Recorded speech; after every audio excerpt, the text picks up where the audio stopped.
Homes and History of the Stuyvesant Fish Family. You're watching Cultured Elegance. Be sure to like, subscribe, and share. Stuyvesant Fish was not exceedingly wealthy or a prominent robber baron like many of his contemporaries. Rather, he was a gentle and unassuming man from one of New York City's distinguished families. His father, Hamilton Fish, had an impressive career as the 9th Republican governor of New York, a U.S. Senator, and Secretary of State under Ulysses S. Grant, and he was also descended from the notable Peter Stuyvesant. His mother, Julia Keene, was related to New Jersey Governor William Livingston, and his grandfather, Nicholas, had served in the American Revolution. With such an esteemed lineage, Fish held a prominent position in society, which made his marriage to Marion Graves Anthon, the daughter of a respected lawyer, quite fitting. Known as Mamie, Marion was not conventionally attractive and had difficulties with reading and writing. Her laugh was often described as horse-like. However, she possessed a sharp wit and a playful spirit, making her an engaging hostess who ensured that her events were lively and entertaining. She often sought to break the mold of formal social gatherings. For instance, when she invited guests to a dinner in honor of the visiting Prince del Drago, they were both shocked and amused to discover that the prince was in reality a monkey. Stuyvesant worked his way up from a director to the president of the Illinois Central Railroad, a role he held for 2 decades. Although the Fish family's wealth was modest compared to that of their affluent friends, his fortune of $3 million was substantial at a time when the average wage was around $10 a day. They managed to live quite well. In Newport, they built an impressive colonial mansion overlooking Bailey's Beach, named Crossways, where Mamie hosted her annual harvest ball in the grand ballroom.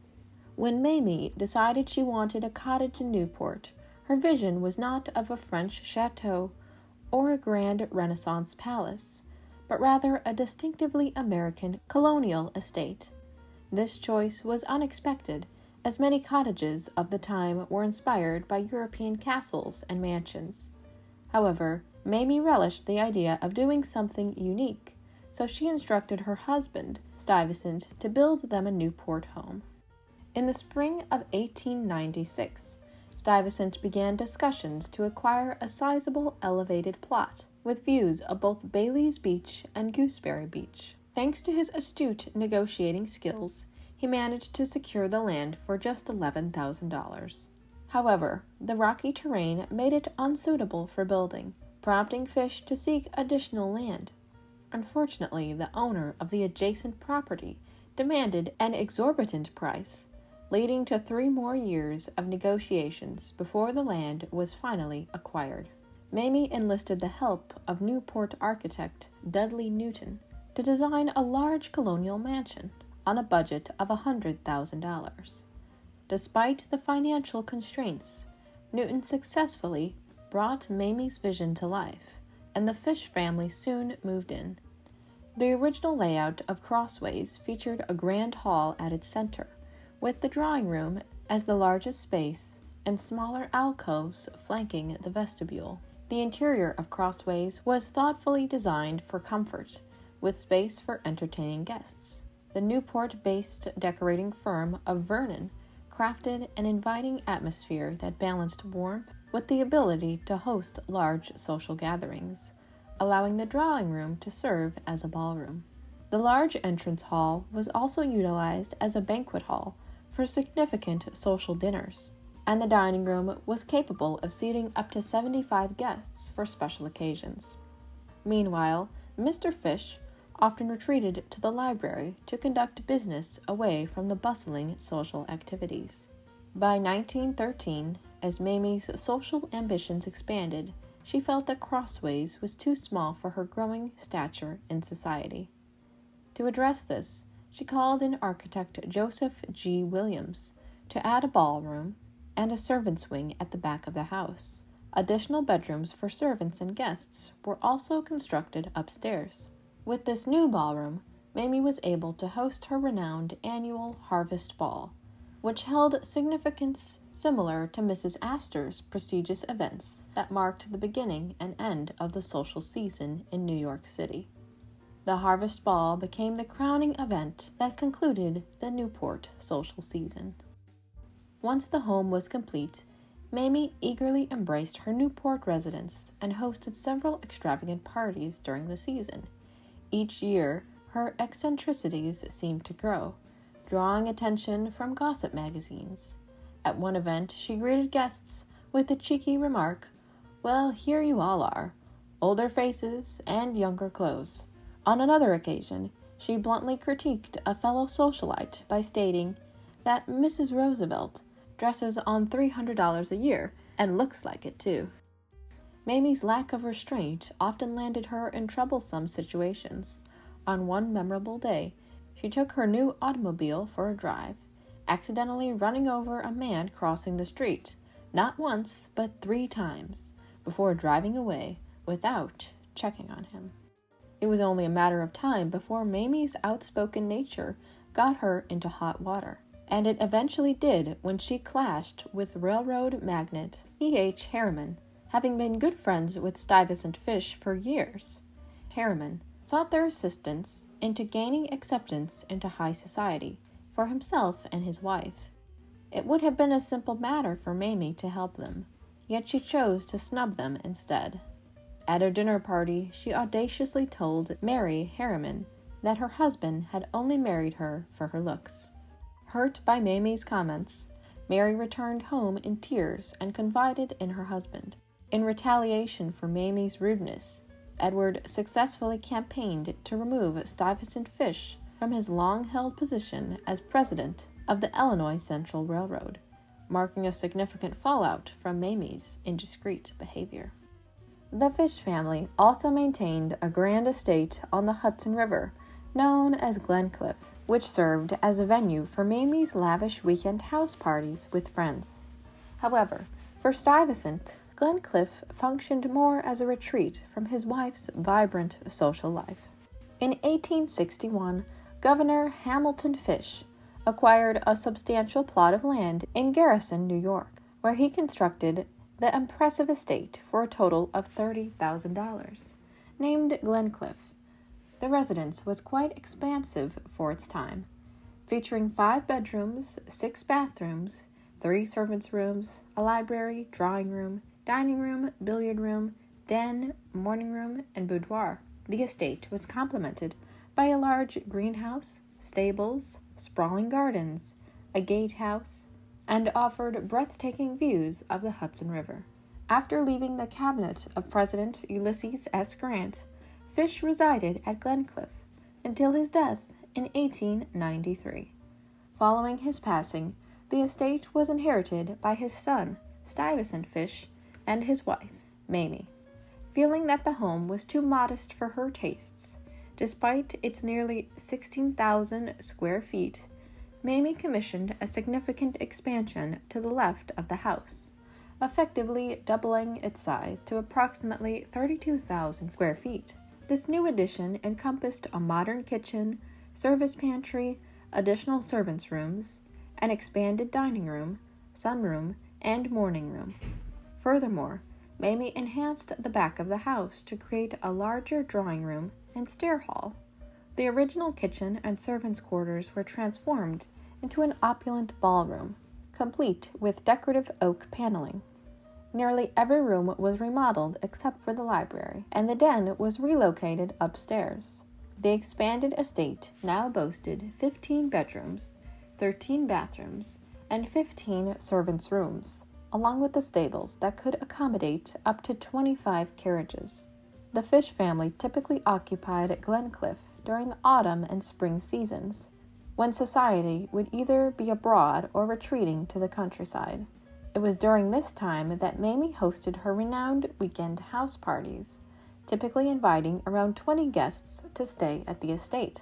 Her autumnal celebrations included Halloween parties, where guests and neighbors danced in the ballroom, while the servants and their companions enjoyed festivities in the stables. Visitors were often enchanted by the elegant yet welcoming atmosphere of Glen Cliffe, with Mrs. Fish's bedroom, often cited as the most luxurious space in the home, was complete in a delightful array of pinks. It was in this very room that Mrs. Fish passed away in 1915.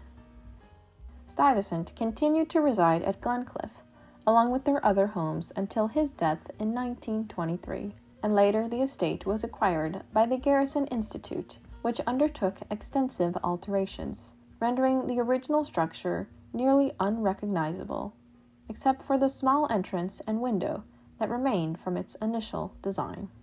In New York City, the Fish family initially resided in a large brownstone on Gramercy Park. However, in 1900, Mamie felt that their home did not reflect her social standing and sought a more grandiose townhome. She commissioned the renowned architect Stanford White to design a lavish residence on a narrow lot, with a budget of approximately $250,000. White's plans materialized into an impressive Italian Renaissance palazzo, which had intricate decorative details. Upon entering the townhouse, guests were greeted by a marble entrance hall featuring a stunning marble staircase. To the left, a spacious paneled reception room awaited, while to the right was a dark 17th century style dining room. Flanking the staircase were a generous dressing room and a dining pantry, enhancing the home's functionality. On the second floor, the red salon and the expansive ballroom dominated the layout, with a large hall and dressing room situated in between. The ballroom was designed to accommodate up to 1,000 guests for dancing, making it the centerpiece of the home. The red salon also served as an art gallery and Mamie's office, further showcasing her eclectic tastes. The couple's bedroom suite occupied the third floor, each reflecting distinctive styles, Mamie's in a heavily Gothic design, while Stuyvesant's was composed of dark wood. Each suite featured its own bath and dressing room, though Mrs. Fish preferred to sleep in her dressing room, deeming her bedroom too perfect to disturb. The fourth floor housed a library and boudoir, with the remaining floors designed for guest bedrooms and servants' quarters. Shortly after moving in, Mamie hosted a grand dinner for 40 guests. Her reputation in society grew as she threw extravagant and unconventional parties, such as those honoring dogs and monkeys, or a ball where attendees donned peasant attire. In Newport, Mamie once had to be convinced not to play Home Sweet Home as guests were arriving, signaling the end of the party before it even began. On another occasion, Mamie and her friend Harry Lair confronted James Van Allen, who was hosting a musical at his cottage, Wakehurst. Despite their spouses receiving invitations, Mamie and Harry were not invited. In a bold move, they threatened Van Allen, saying that they would reveal that his cook had chickenpox, leading to a drop in attendance. Eventually, Van Allen relented, granting them invitations with the caveat that they remained on the porch during the musical. One of Mamie's most memorable gatherings was a dog dinner, co-hosted with Harry Lair, in celebration of Mrs. Lair's dog's birthday, showcasing her flair for the dramatic and her love for the unconventional in her social events. At the Lair cottage, guests were welcomed onto the porch where tables had been elegantly arranged for both dogs and their owners. Mamie's dog made quite an entrance, adorned with an extravagant $15,000 diamond dog collar. Among the attendees were prominent figures, such as the Ellish Dyers with their terrier, John Jacob Astor IV with his Airedale, the Belmonts with their dog, as well as Clarence Mackay with his spaniel. The dogs enjoyed a special birthday cake on the veranda. The event took a humorous turn when one of the dogs indulged a bit too much, ultimately passing out and needing to be carried home. Gifts for Mrs. Lair's Pomeranian, Mighty Adam, were said to be worth an astonishing $25,000, with the height of the celebration rumored to have cost $50,000. The story of the Fish family, particularly Mamie Fish, is a captivating glimpse into the lavish lifestyle of New York's high society in the late 19th and early 20th centuries. Mamie's homes were the backdrop for a vibrant social life, despite the eventual personal tragedies, including Mamie's death in 1915. Her legacy endures through these homes, which symbolize a unique era of elegance and opulence in American history. Thank you so much for watching this video. Don't forget to like, subscribe, and share. And tell me your favorite home that Mamie owned. Thank you everyone, and I'll see you in the next video.